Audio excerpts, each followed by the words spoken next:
21 supermodified races in the Pacific Northwest, competing against such drivers as Tom Sneva, Art Pollard, and Jim Malloy.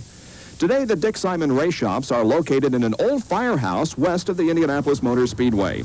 He considers his IndyCar career successful, although his best career finish was a third in his rookie year of 1970.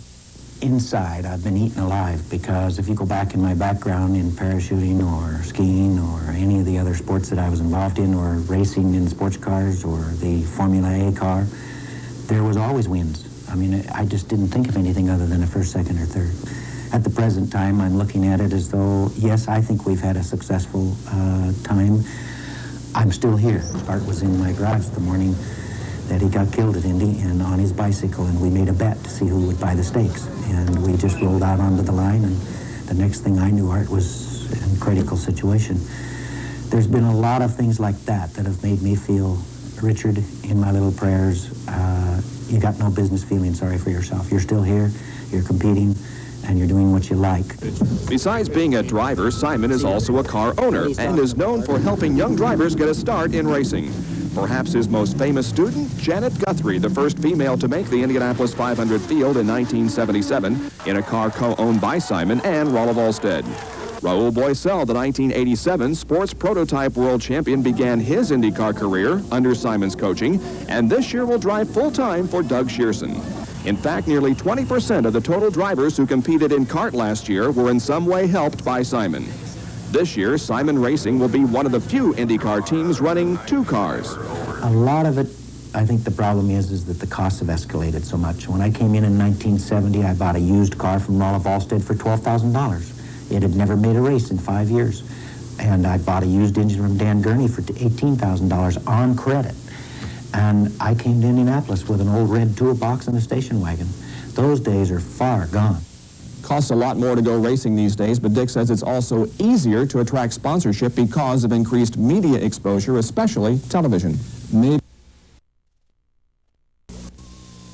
It is a good bet we will see a record-setting qualifications crowd, because one of, if not the biggest practice day crowd in Speedway history is heading home right now. And Rich Van Wyck is in the middle of all that, reporting live from the track. Rich? Betsy, as a matter of fact, I just got done speaking to quite a few safety patrol people who've been working out here for dozens of years. They say they have never seen a practice day crowd this big as long as they've worked here, or for that matter, a crowd as well behaved. Right about now, everyone is leaving the Speedway or trying to leave the Speedway. Traffic in the area has been backed up since noon. No one knows exactly how many race fans showed up for practice. That's one of the Speedway's biggest secrets. However, veterans who've been out here for years say they wouldn't be a bit surprised if more than 100,000 people showed up. Tomorrow's qualification day crowd could be 2, possibly 3 times.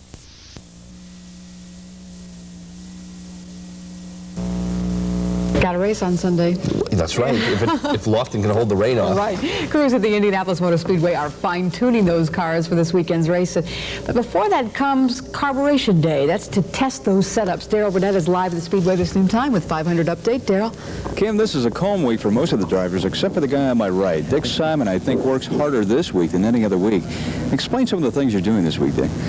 Well, we're preparing for the sponsors that are bringing in a lot of their trade relation people. About 600, right? Yes, we've got about 600 people coming, and of course we're trying to get all the hats gathered up and the jackets and the various things that the sponsors put forth to make the people feel excited about it. The souvenirs from Indy, we call them.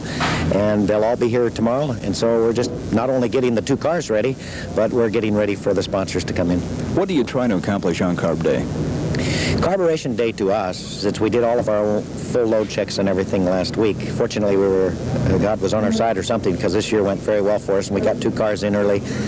We had the whole week to play with race setups, and we got that all out of the way. So for the first time in our history, we're going to be using carburation strictly to fine-tune for the race and see if there's any leaks or anything, and to be very careful on Carburation Day. Well, Dick, this is your best shot so far on the outside of row 2, and the man says if he wins, he'll retire. If not, he'll be back again next year.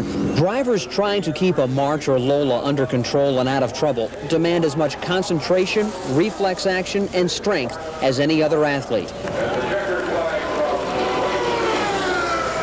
Dick Simon is old for an athlete, but at 53, he's never driven faster. Physically, I feel great. In the stamina tests, they said I scored in the top 15 of all drivers, and that included some 22-year-olds. Simon and rookie teammate Ludwig Heimrath are one of the many drivers testing their physical and mental skills, identifying their strengths and weaknesses. But if I'm glad...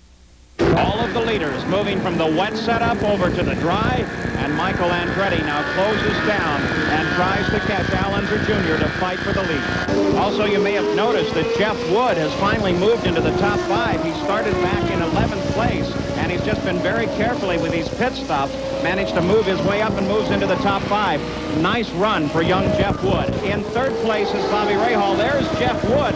He's running now in 5th place, and he's got a stupendous run going for him in that number 22 car as he closes down and starts the battle with Kevin Kogan. Wood is a big, tall guy who wears glasses. He's a very successful road racer who won the Formula Atlantic Series 2 years ago. I think he is long overdue making his debut in this kind of racing, and I think we're going to look for a big season from Jeff Wood for next year, and I think we're starting to see something and hear a lot about this man. Definitely someone to watch. Now, just in front of him is Kevin Kogan. Kogan's actually running in 14th, so he is well behind Jeff in terms of the race. Jeff would like to catch up to Jeff Brabham, who is currently running in 4th. Let's go through that top 5. It is Allenser Jr., then Michael Andretti, then Bobby Rahal, then Jeff Brabham and Jeff Wood, the 22 car of Jeff Wood, as he's really having a wonderful day here.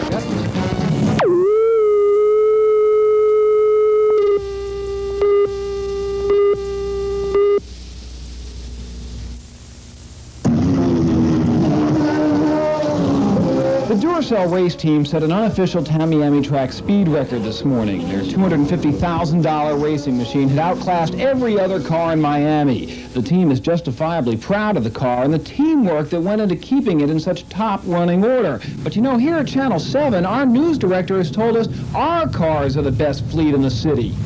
So what makes these cars so special? They do have this fancy lettering and the number on the side. So, what's this? Chopped liver? The Duracell car goes through 12 sets of tires at $800 per set every race, and they're bald. 20,000 miles on Unit 14, and look at this. You can't even see Jefferson's face. But the experts maintain their cars are better, much more sophisticated. They say the racers have fine-tuning adjustments so precise, the crew can completely change the way the car drives. These cars are so sensitive that a 32nd of an inch on the front wing coming up or down will change the whole car. You think Channel 7 doesn't have the top mechanics? Watch this. Robert, it's riding a little rough. I think we need about 3/32 of an inch up on the front wing. What?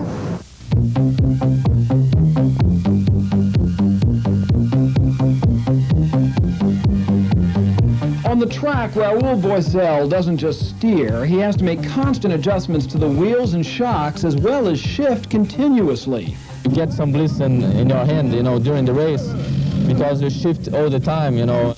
If all goes right, he clocks over 150 miles an hour going easy.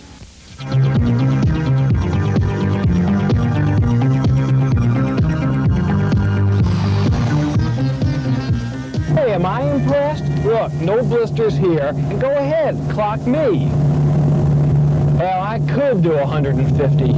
You know, we wanted to show these guys up. We tried to get our News Center 7 van in the race, but our entry got lost in the mail. I don't know, maybe it's Channel 7 now don't have no chance with me this weekend. You know, these race drivers sure are cocky. Tom Berman, News Center 7.